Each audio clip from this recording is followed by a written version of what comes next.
Hello and welcome to this tutorial in Premiere Pro. I'm Luisa Winters. Today I would like to talk about keyframes. Let's get to it. All right, and here you can see some of the clips that we've been working on previous tutorials. And if I select one by simply clicking on it, you'll see that its properties open up in the Effect Controls panel. Now, let's go ahead and expand motion and make this scale, 25% or something. I can go ahead and type the number, and there you go. My scale, the scale of this particular clip is now 25%. And by the way, the background here is not really black, it's transparent. And if I want to see the transparency checkerboard here, I can click on this little settings or wrench icon, and I can now go to transparency grid. And there you go. You can see now that this looks like the Photoshop transparency grid, like the After Effects transparency grid. And this is telling us that this is transparent or alpha channel. And now I don't like that, so I'm gonna go ahead and show the black again. Alrighty, so if I want to make this clip move from left to right, I can keyframe it. I can give it 2 moments in time with 2 separate values. Let's go ahead and do that. So if I double click this clip right here, notice that I see my control points here, and now I can click and drag. I can also click on the word motion here in the Effect Controls panel, and I see the same. So, I can just do this in a very visual way. So how this works is as follows. I need to give Premiere 2 moments in time. I have to give it the value of the first keyframe and the value of the second keyframe. So where it's starting from and where it's ending. And those, being moments in time, are determined by the playhead. So let me zoom in the timeline a little bit more. For that, I'm going to click on the timeline, press the plus key, and now I'm going to start at the very beginning. And at this moment in time, I'm going to click on the position little stopwatch icon. This will enable the keyframes, and I will be able to have changes in time. Notice the little tooltip here. It says toggle animation. Boom, animation is on. I see a diamond shape keyframe in here in this mini representation of the timeline. Let me make this a little bit wider so you can see it better. And now I can change my value. So first, the when. When do you want it to start? Oh, at the beginning of the clip. Okay, when, done. Then where, what, the value, whatever you want to call it, right? So whether it's rotation, position, scale, opacity, whatever it is. First, when, and then what value. So in this case, when that was done, I keyframed it right at the beginning, and now I change this to the left. Now I move in time. I'm gonna move towards the end of the duration of my clip, and now I change the value for position. So first, when, move the playhead, and now what, move the clip. So when, playhead, always playhead is when, and then what is the value. And I clicked and dragged it, but I could have also scrub this value. So either the X, side to side, or the Y, up and down. So let's just say I want this, done.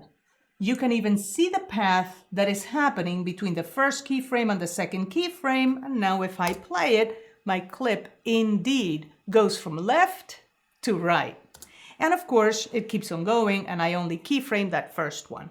So notice what I did. I changed the scale of the clip, but I did not keyframe it. That in Adobe World is known as a global change because I changed it globally. I changed it for the duration of the entire clip. While position was not global because the position didn't remain there for the duration of the clip. In fact, it changed dynamically.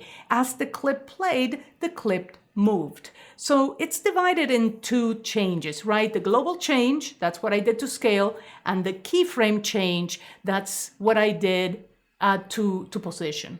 So to delete the keyframes, I can click on the stopwatch, and then of course Premiere says, hey, you know, if you do that, you're gonna delete all the keyframes, etc., etc. And I can say, yeah, you know what, I'm perfectly good with that. I wanted to delete the keyframes. And there you go. I'm gonna go ahead and reset everything here. By the same token, I can keyframe opacity exactly the same way. So I can go into my opacity settings, right? Let me go ahead and expand that. And notice that this toggle animation is already there. So if I want to keyframe this, you know, I can't really click on the stopwatch, because if I were to click on the stopwatch, then I'm deleting the possibility of keyframing. So I'm not going to click on the stopwatch. Instead, I'm going to click on this icon right here. It actually looks like a little diamond thing. So I'm going to click there and boom. I have now a keyframe for opacity. First the when playhead was at the beginning. Then the what, I keyframed opacity. Now when I move the playhead, and now I'm going to change the value of opacity to 0. And you're going to see now that it goes from fully opaque to fully transparent. Let me go ahead and show it with a transparency grid so you can see it a little bit better. And there you go, it disappears. And that's not too bad.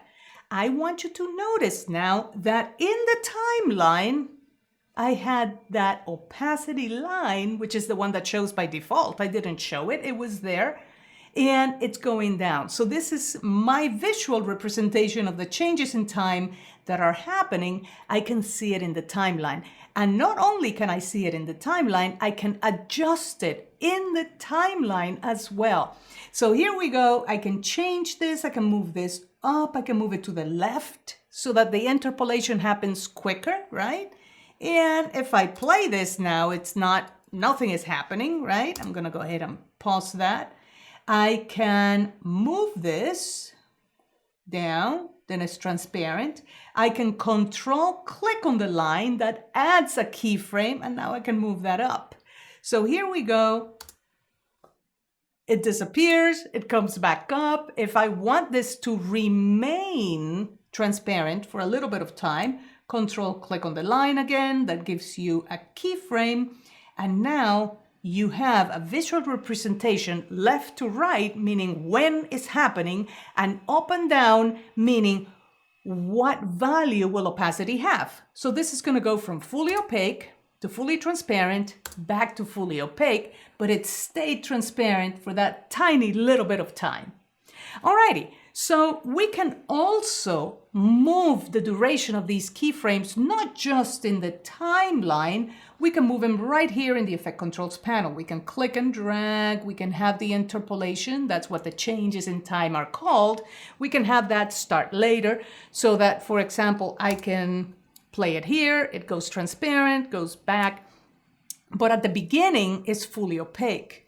And I can select just some of the keyframes and I can move them in time, and there it is. So transparent, back opaque, and there you have it. So if you combine that with other types of interpolation, let me go ahead and delete all of these guys. And let me make this a little bit taller so that you can see what it is that I'm talking about.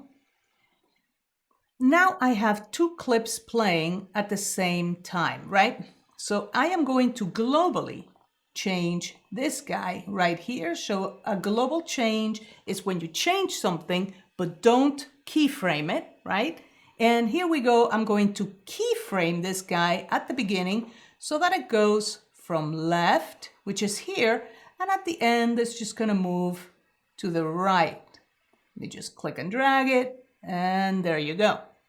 Now, because it's above the other clip, I see it, but maybe I want to keyframe the opacity here. So let me make this a little bit taller so you can see it better.